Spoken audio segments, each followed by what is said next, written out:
Halo anak-anak, apa kabar semuanya? Semoga kalian semua dalam keadaan sehat dan selalu bersemangat untuk belajar ya. Kali ini kita akan membahas mata pelajaran Bahasa Indonesia, tema 7, Indahnya Keberagaman di Negeriku.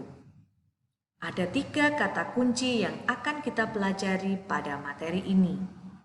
Yang pertama, kita akan menemukan kata-kata sulit. Yang kedua, kita mencari ide pokok.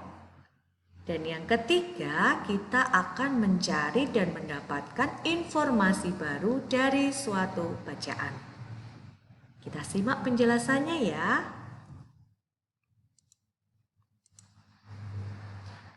Kalian tentu telah mengetahui bahwa di Indonesia terdapat keragaman suku bangsa, bahasa, agama, pakaian adat, rumah adat, tarian daerah, dan sebagainya.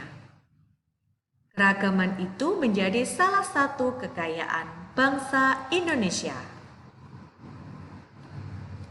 Kata kunci yang pertama yaitu kita akan mencari arti kata sulit dalam teks non-fiksi. Saat membaca sebuah teks, kita akan menemukan kata-kata sulit, yaitu kata-kata yang sukar atau sulit dipahami maknanya. Untuk mengetahui arti dari sebuah kata tersebut, kita bisa mencarinya dalam Kamus Besar Bahasa Indonesia atau Kamus Besar Bahasa Indonesia secara online. Yuk kita membaca bersama ya. Karnaval Mini di Sintang. Pada tanggal 16 Agustus 2016 di Kabupaten Sintang, Kalimantan, dilakukan karnaval untuk memperingati kemerdekaan Republik Indonesia. Karnaval diadakan di depan pendopo Bupati Sintang.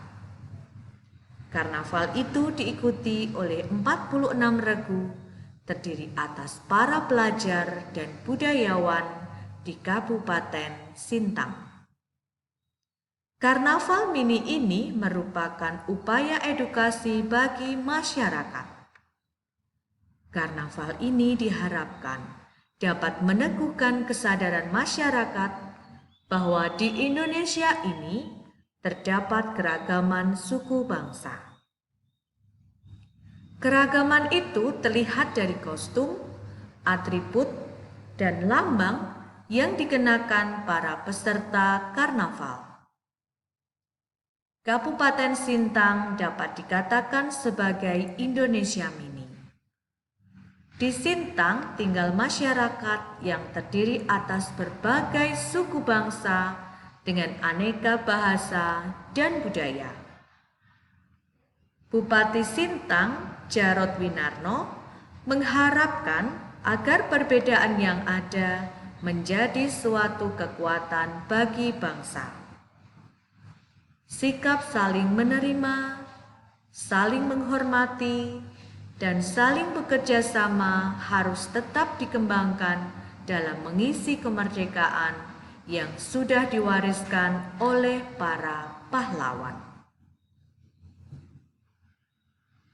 Pada bacaan tersebut tentunya kita menemukan kata-kata yang sulit untuk dipahami.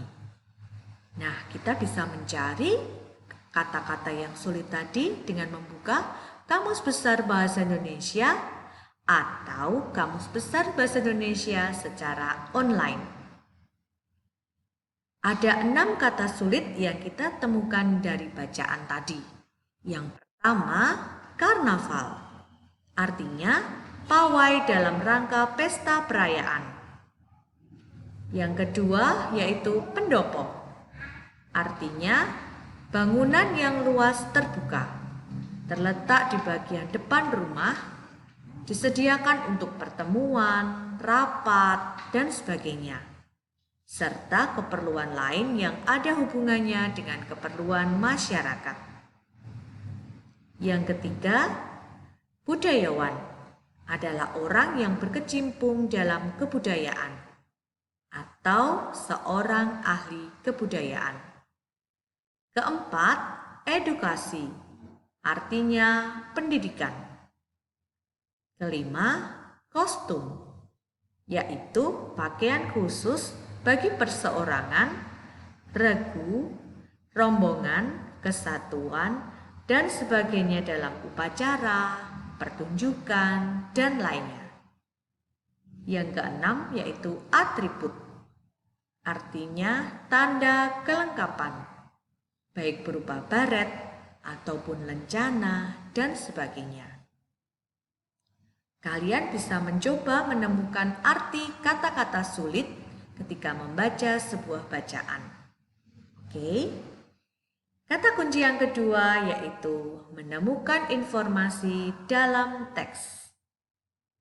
Salah satu cara menggali informasi dapat diperoleh melalui membaca. Dengan membaca, kita dapat memperkaya pengetahuan. Nah, untuk menemukan informasi penting, informasi baru dari sebuah teks, kita harus melakukan hal-hal yang penting. Yang pertama, membaca judul teks. Setelah itu, kita baca keseluruhan isi teks.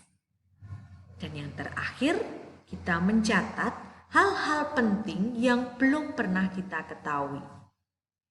Kita coba ya, dari bacaan tadi ada 3 informasi baru yang akan kita temukan. Contoh informasi baru yang pertama yaitu kita mengetahui ternyata pada tanggal 16 Agustus 2016 di Kabupaten Sintang, Kalimantan dilakukan karnaval untuk memperingati kemerdekaan Republik Indonesia. Informasi baru yang kedua yaitu karnaval diadakan di depan pendopo Bupati Sintang. Informasi baru yang ketiga yaitu karnaval itu diikuti oleh 46 regu terdiri atas para pelajar dan budayawan di Kabupaten Sintang. Kata kunci yang ketiga yaitu tentang ide pokok atau juga bisa dikenal dengan gagasan utama. Ide pokok artinya inti atau pokok permasalahan yang terdapat dalam sebuah paragraf. Ide pokok biasanya dapat ditemukan pada bagian awal atau bagian akhir. Dari bacaan tersebut ada 3 paragraf. Kita mencari ide pokok dari setiap paragraf ya. Paragraf pertama ide pokoknya yaitu pada tanggal 16 Agustus 2016 di Kabupaten Sintang, Kalimantan ada karnaval untuk memperingati kemerdekaan Republik Indonesia. Ide pokok paragraf kedua yaitu karnaval mini merupakan upaya edukasi bagi masyarakat. Ide pokok dari paragraf 3 yaitu Kabupaten Sintang dapat dikatakan sebagai Indonesia mini. Sekian pembelajaran Bahasa Indonesia tema 7. Silahkan kalian bisa berlatih dari bacaan mana saja. Boleh dari buku pelajaran dari sekolah ataupun majalah, koran, dan sebagainya. Selamat berlatih, terima kasih, sehat selalu dan tetap berolahraga.